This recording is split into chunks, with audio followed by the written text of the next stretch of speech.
Merci beaucoup pour le rappel de ces vérités tellement fondatrices pour nos vies. Et d'une certaine manière, c'est aussi dans la prolongation de ce rappel de cette base de l'amour de Dieu que je voudrais inscrire cette méditation de ce matin. Je vous invite à lire dans le livre des Actes, au chapitre 11, les versets 19 à 30. C'est un moment dans l'histoire de l'Église chrétienne qui est assez marquant. Acte 11, à partir du verset 19. Ceux qui avaient été dispersés à cause de la persécution survenue après la mort d'Étienne allèrent jusqu'en Phénicie, à Chypre et à Antioche. Ils n'annonçaient la parole à personne d'autre qu'aux Juifs. Il y eut cependant parmi eux quelques hommes de Chypre et de Cyrène qui, venus à Antioche, parlèrent aussi aux Grecs, aux non-Juifs, et leur annoncèrent la bonne nouvelle du Seigneur Jésus. La main du Seigneur était avec eux, et grand fut le nombre de ceux qui crurent et se convertirent au Seigneur. Le bruit en parvint aux oreilles des membres de l'Église de Jérusalem, et ils envoyèrent Barnabas jusqu'à Antioche. Lorsqu'il fut arrivé et qu'il vit la grâce de Dieu, il s'en réjouit et les exhorta tous à rester d'un cœur ferme, attaché au Seigneur. Car c'était un homme bon, plein d'Esprit Saint et de foi. Et une foule assez nombreuse se joignit au Seigneur. Barnabas partit ensuite pour Tarse, afin de chercher Saul, qui deviendra l'apôtre Paul, et après l'avoir trouvé, il le conduisit à Antioche. Pendant une année entière, ils participèrent aux réunions de l'Église et enseignèrent une foule assez nombreuse. Ce fut à Antioche que pour la première fois, les disciples furent appelés chrétiens.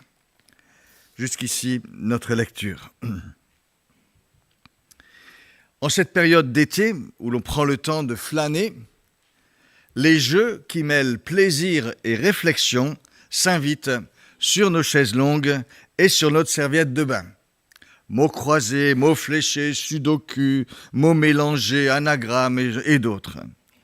Des grilles de toutes sortes, de force 1 à 5, nous sont proposées pour activer nos neurones tout en nous donnant du plaisir. J'ai même appris qu'il existe des cahiers de vacances pour adultes pour ceux qui ont la nostalgie de leur cahier de vacances de CM1 à CM2 ou de 4e à 3e. Imaginons un instant une de ces grilles avec une épreuve un peu particulière. Une sorte de mot fléché dans le genre miroir. Le titre serait « 10 mots pour un portrait ». Ou plus précisément, 10 mots pour mon portrait. Vous donnez cette grille à 2 ou 3 personnes qui vous connaissent bien, en leur demandant, en 10 mots, de faire le portrait de votre caractère. Je crois que je suis sûr que nous serions tous, vous et moi, assez intéressés par ce que ça donnerait. Qu'est-ce qu'il reste de nous s'il n'y a que 10 mots pour nous dire ? Eh bien, dans le texte que nous venons de lire, c'est ce que nous avons.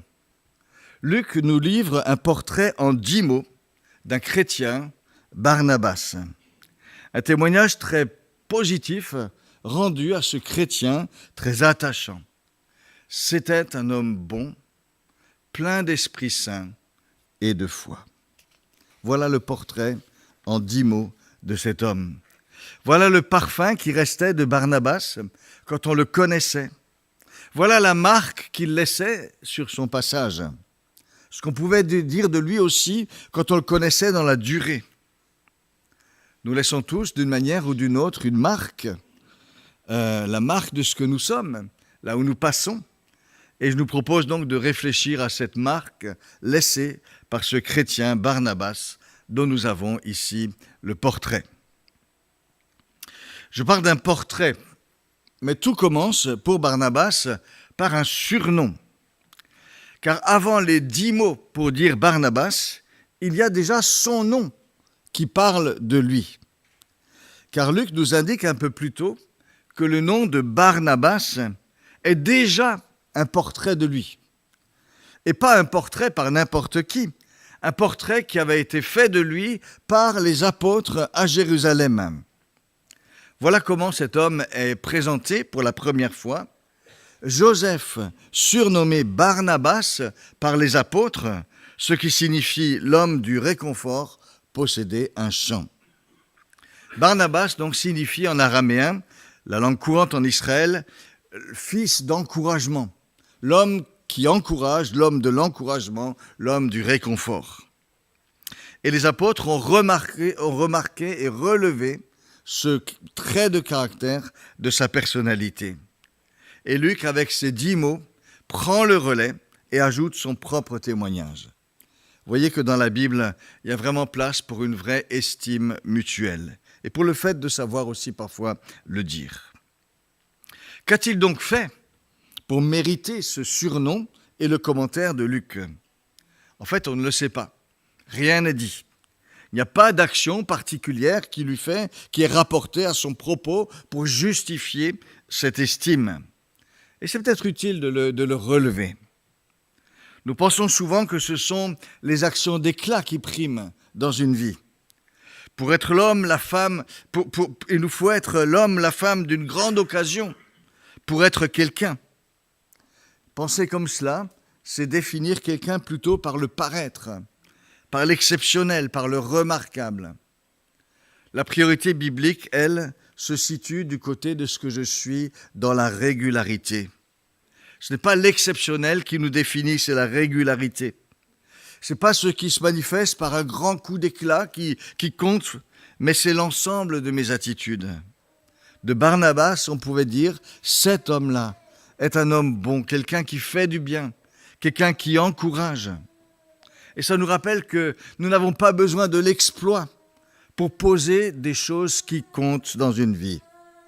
Et c'est peut-être utile de le rappeler, en cette période tampon entre les Jeux olympiques et les Jeux paralympiques, où nous avons vibré et nous vibrerons encore à tellement d'exploits des athlètes du monde entier. C'est magnifique. Mais en même temps, dans la vie concrète, ce ne sont pas les exploits qui définissent, c'est la régularité. Nous n'avons pas besoin d'exploits pour compter, pour poser des choses qui comptent. Alors si nous revenons à Barnabas, dans quelle situation le découvrons-nous? Suite au martyre d'Étienne, nous l'avons lu, les chrétiens se dispersent à partir de Jérusalem. Les uns se rendent en Samarie, ce qui permet d'ouvrir l'évangile aux Samaritains parce que les chrétiens rendent témoignage là où ils sont. D'autres montent jusqu'à Antioche, au nord de la Syrie, qui était une très grande ville, à l'époque très cosmopolite, on l'appelait la reine de l'Orient. Au début, ils n'annoncent l'évangile qu'aux Juifs. Les Juifs étaient disséminés un peu partout dans l'Empire. Et puis, quelques-uns s'adressent à des gens d'origine païenne. Et plusieurs se convertissent au Seigneur. Nous l'avons lu, un grand nombre, nous dit Luc. Et voilà la première église constituée à la fois de chrétiens d'origine juive et d'origine non juive.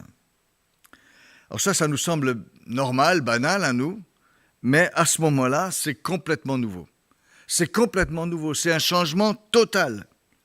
Pour les chrétiens de Jérusalem d'origine juive, cela bouscule des siècles d'éducation et de pratique. Le grand principe de l'Ancien Testament, c'est la distinction entre Israël et les païens. Et les questions donc maintenant par rapport à là se posent.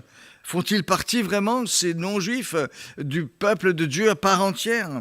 Est-ce qu'il faut qu'ils adoptent aussi les règles du judaïsme maintenant qu'ils se sont convertis à Jésus-Christ? Et puis qu'est-ce qui se passe exactement là-bas? C'est nouveau. Et tout cela fait un peu peur à Jérusalem, car souvent la nouveauté nous déstabilise, nous fait peur. Alors donc on cherche à envoyer quelqu'un pour voir si tout se passe bien.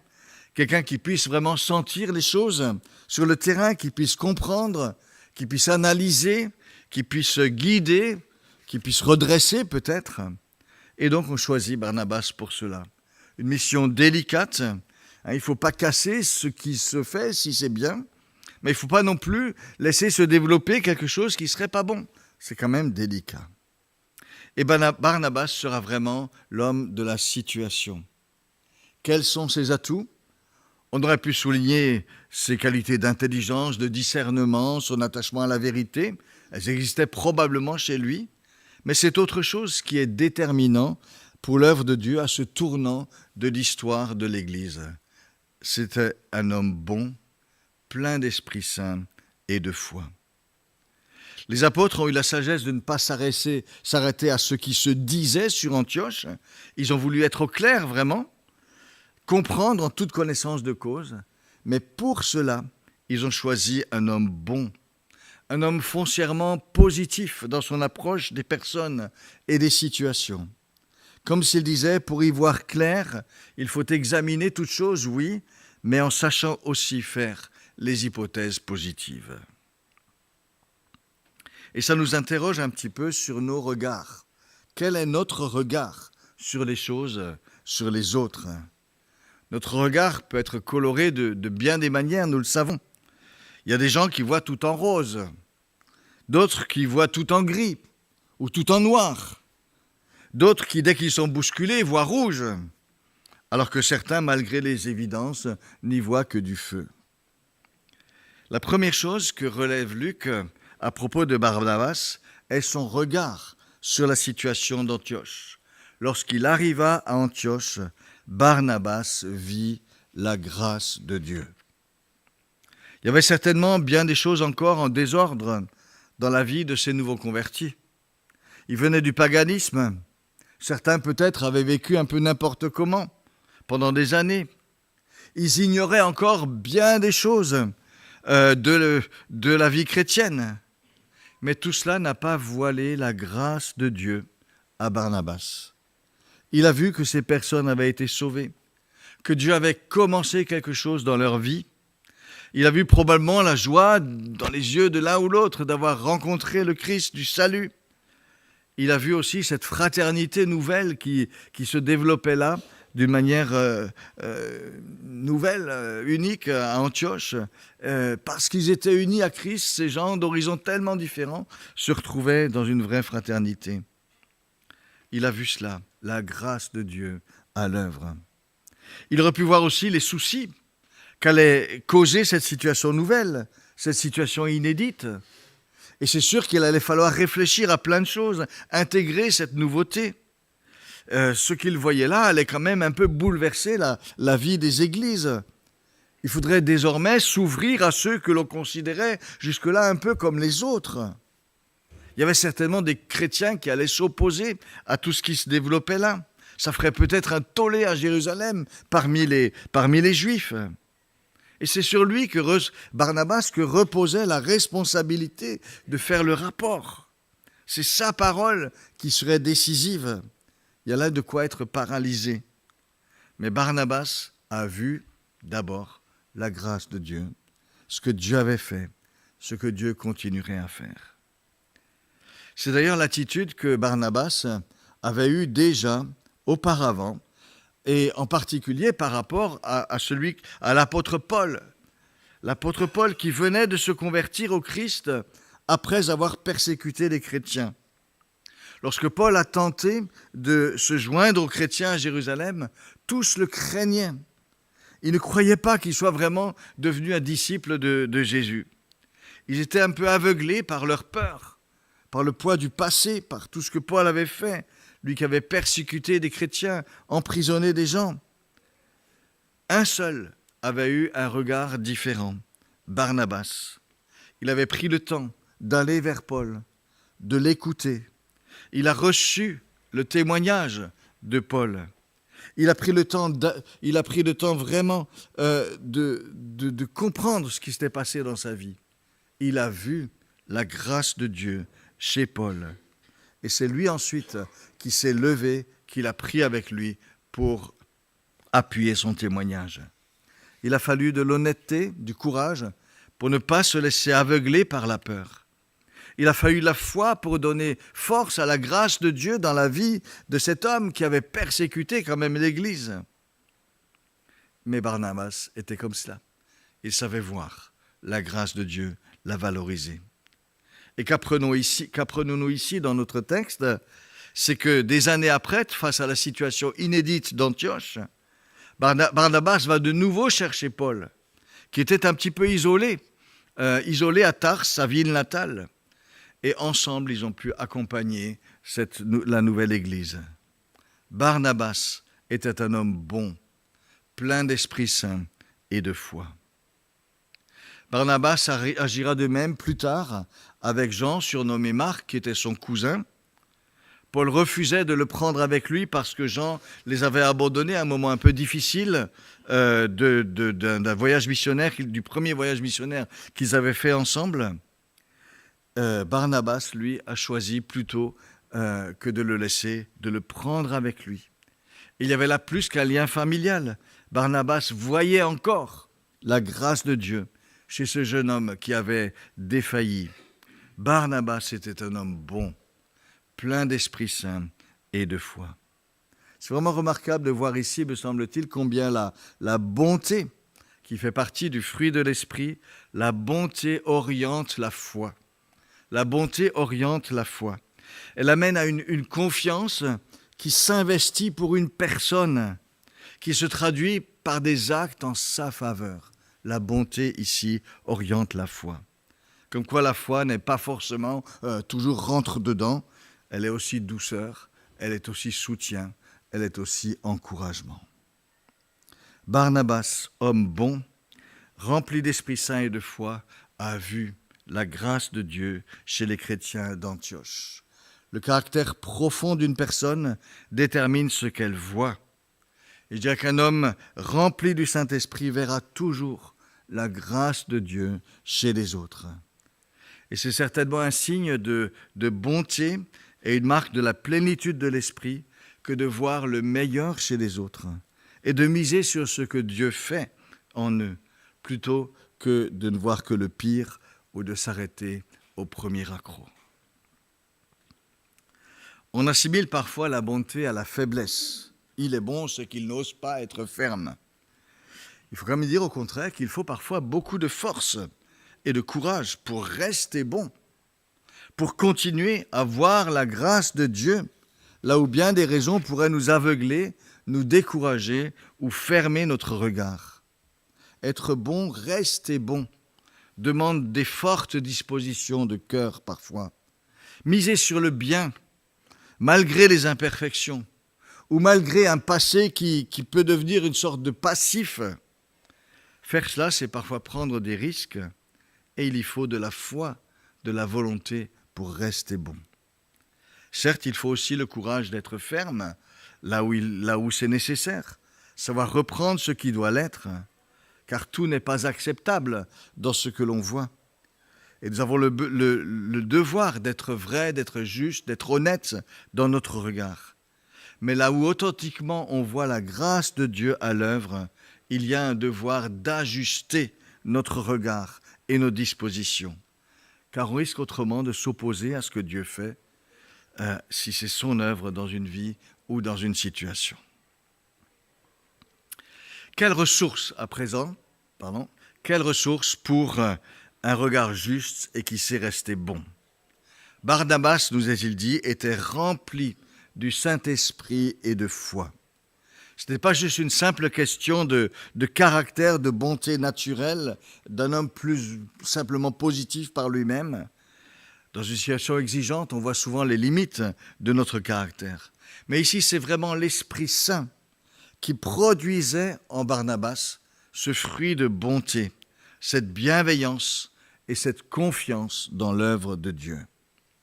Barnabas était plein d'Esprit Saint, nous dit Luc. Et la plénitude dont il est question ici est considérée dans le sens de la continuité, plein d'Esprit Saint, parce que vraiment l'Esprit Saint était là à l'œuvre d'une manière continue dans la vie de Barnabas. Luc emploie deux mots différents pour parler de la plénitude du Saint-Esprit. Soit une plénitude qui saisit face à une situation, soit une plénitude qui se vit dans la continuité de la vie avec Dieu. Et c'est ce second verbe qui est employé ici dans notre texte.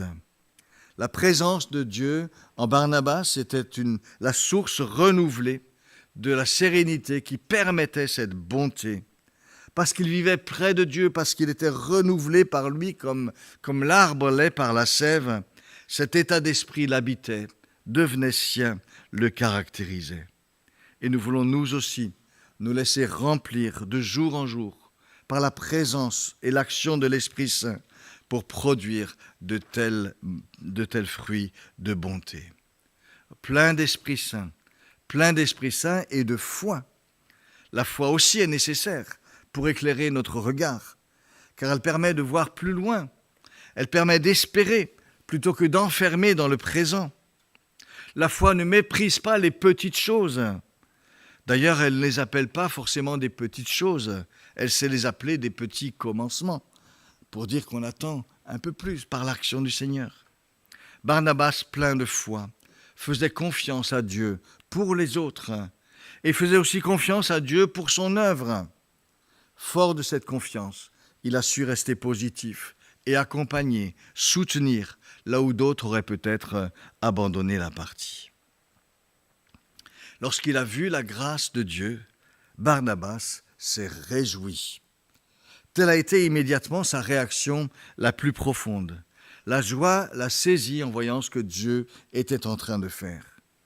D'autres avaient pris l'initiative de ce qui se passait, mais il s'en est réjoui, Barnabas, dans un bel esprit de partage. Alors les choses ne se passaient pas comme à Jérusalem. C'était assez différent. Et ça se passait différemment qu'à Jérusalem, son église. Que Jérusalem, qui était l'église mère. Tout était très différent. Tout était nouveau, du jamais connu. Mais cela n'a pas bloqué Barnabas.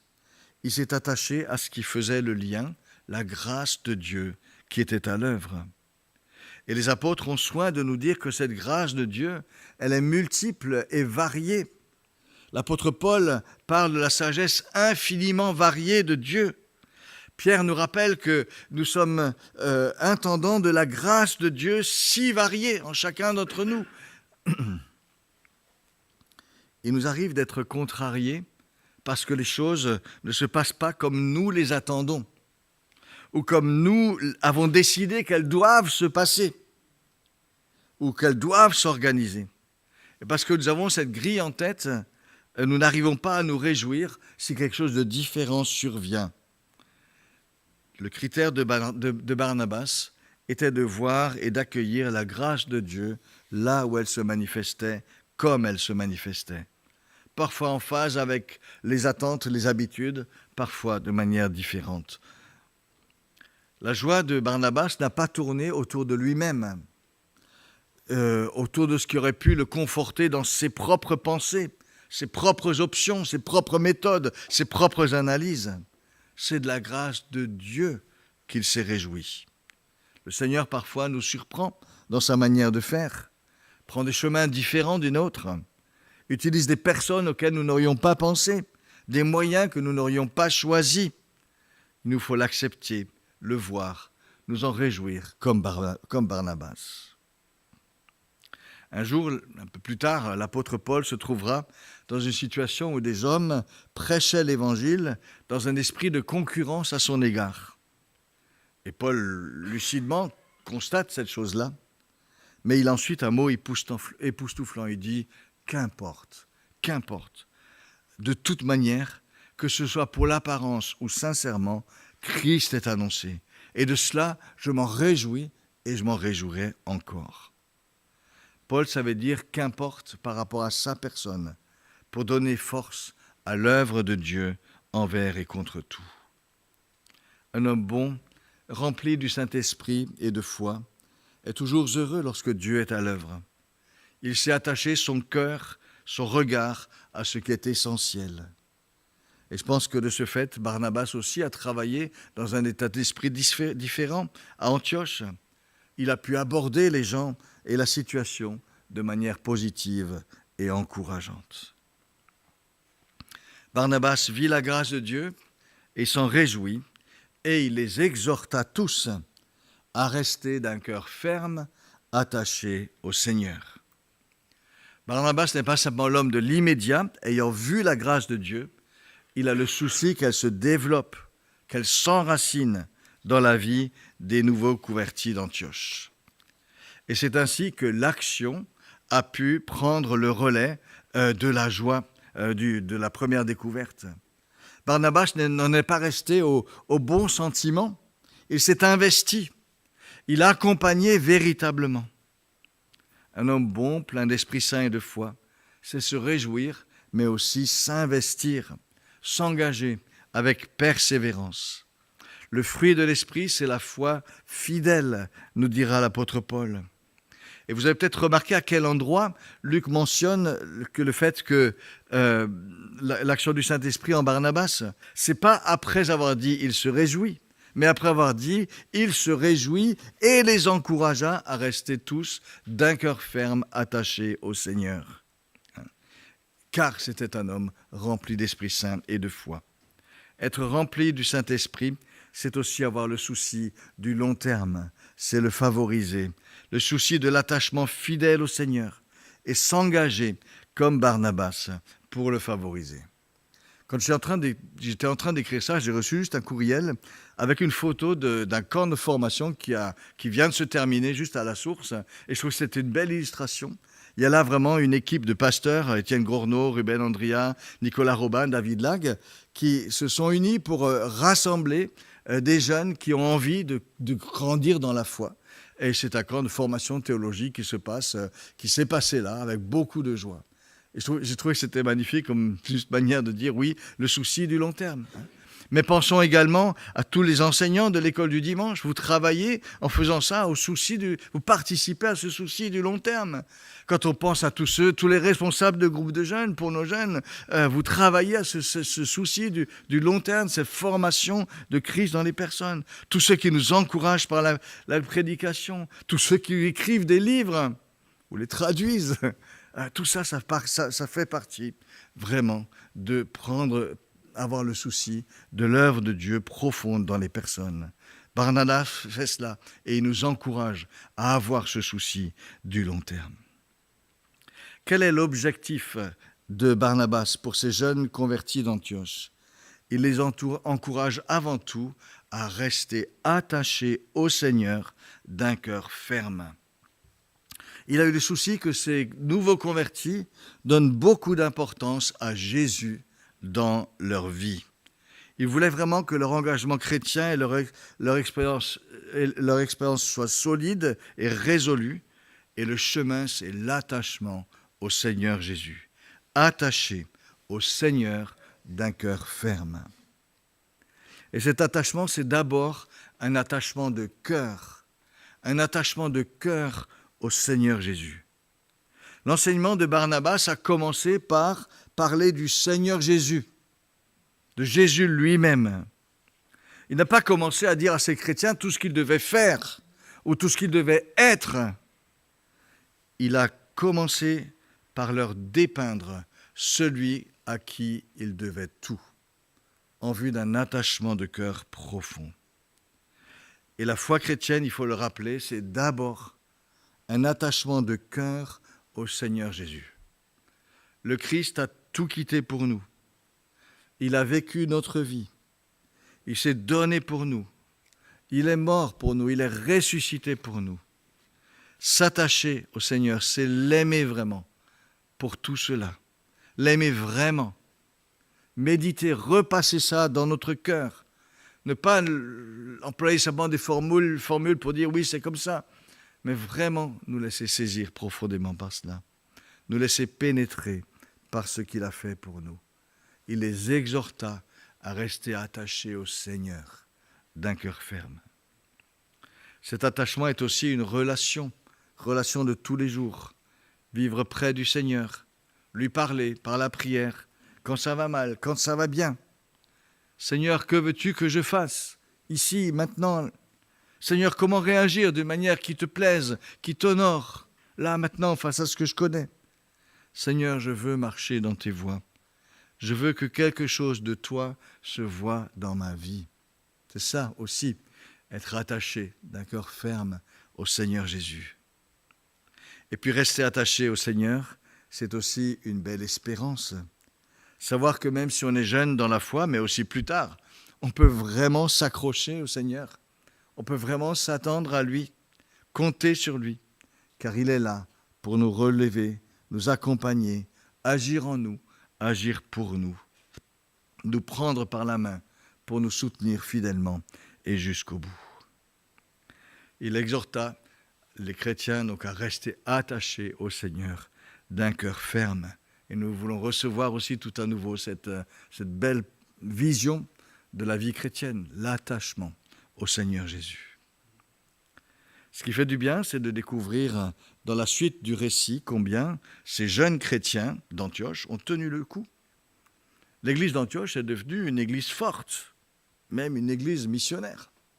Il valait la peine de miser sur le positif, de miser sur l'œuvre de Dieu, plutôt que de verser dans la crainte. Il valait la peine aussi d'encourager et d'accompagner.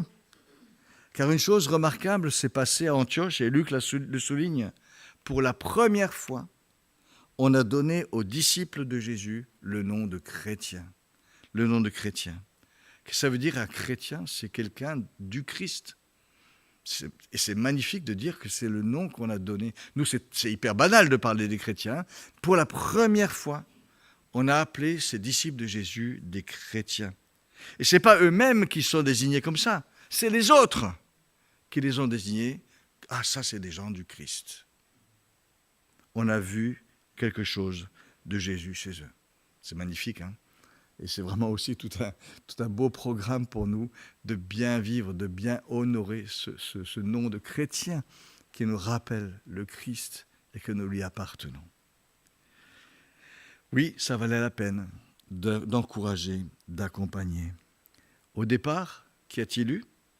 La grâce de Dieu à l'œuvre, oui, et un homme bon, plein d'Esprit Saint et de foi, qui a su voir cette grâce, miser sur elle, se mettre en œuvre. Et je dirais qu'il y a dans ce récit simplement une belle promesse et un encouragement pour nous aussi, à rester attachés au Seigneur d'un cœur ferme. Et soyons-en sûrs, nous n'aurons pas fini de nous réjouir, ni de voir la grâce de Dieu, toujours agissante, par-delà les siècles, par-delà les cultures. Amen. Que cela nous encourage simplement. Je vous invite